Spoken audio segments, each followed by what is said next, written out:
Okay, today I'm going to go refill my stoneware crock with some natural spring water at a local spring. I'll be going in my Buick. Let's go.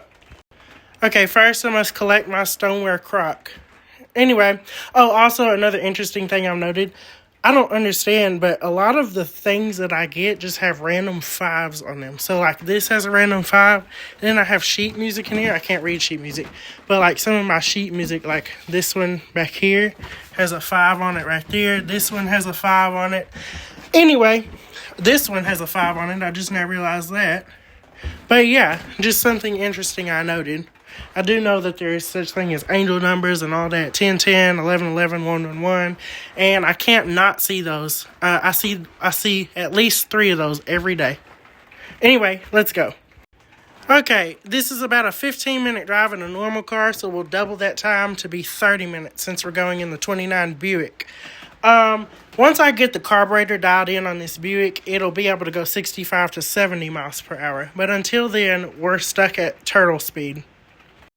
Okay, I'm going to load the stoneware crock into the back seat. Also, some of y'all were asking, this car does have the original engine. A lot of y'all, some of y'all car people on here have been saying, drop a Hemi in it. I want to keep the original engine because it's lasted 97 years and it's still going strong. And it would be ridiculous to change anything. This engine will last me the rest of my life. This car will last me the rest of my life. It may break, but it can be fixed. If you observe, the cylinders are inside there. Look, they're detachable. So if that part of the engine were to crack, you can detach it, fix it there, and reattach a new one with those bolts right there. That's the oil pan down there. There's the oil dipstick. Anyway, here is the head right there, and it has an overhead valve system. So if one part breaks on this, you open it, fix it, put it back together. And it'll keep on working the rest of my life as well. This car has already outlasted one owner. Okay, because of how the seat is positioned back there, it is best to have the stoneware crock right next to me like that. So, let's go. I'll go ahead and start the engine and close the hood. Okay, here we go. Now, sunset should be at 8:04 p.m. So it may be dark when we're coming back. We'll see, because it's 7-something now. Okay, here we go.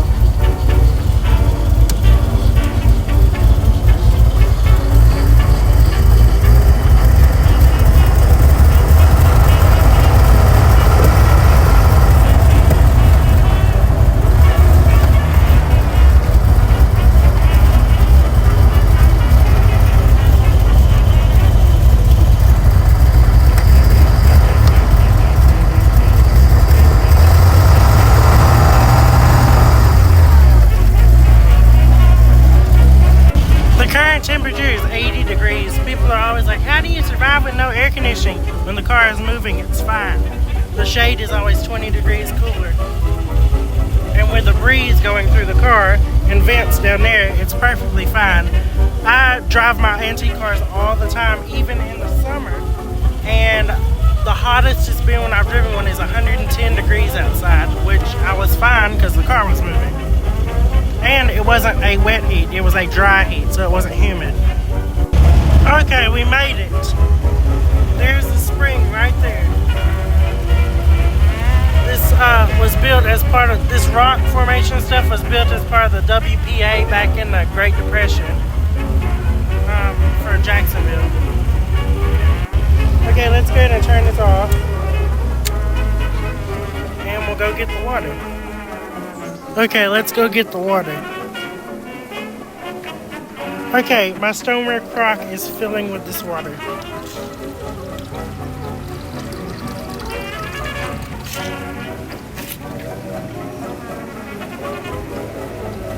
Okay, we've got our water. So the reason springs occur and they pour out of the side of hills like this is because there are 2 different aquifers here.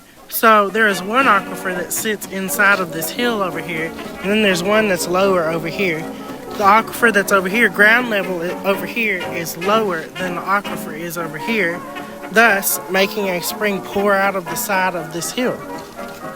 And that is how that works.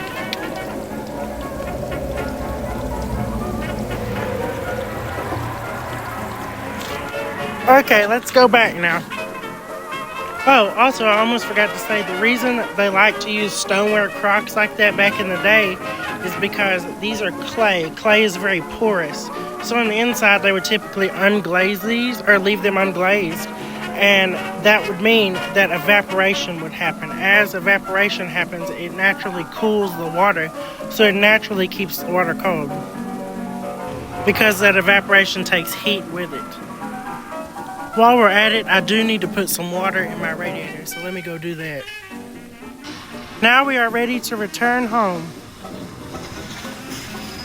Okay, now I'm gonna head to my Grandma Moo's house. Let's go.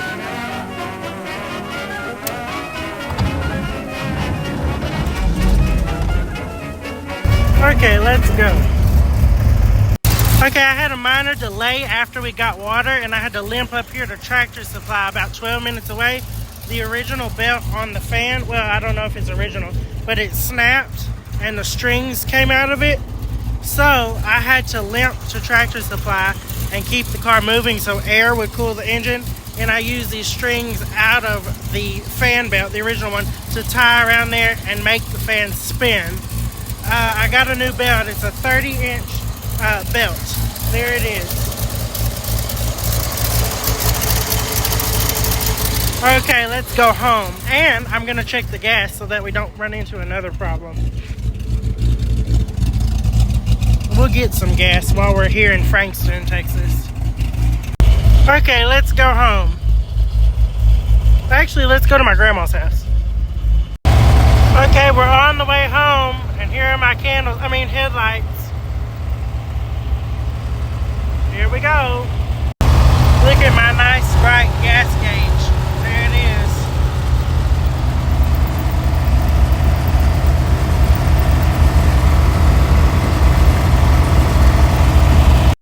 Okay, I made it to my grandma's house. There's my penny farthing bicycle.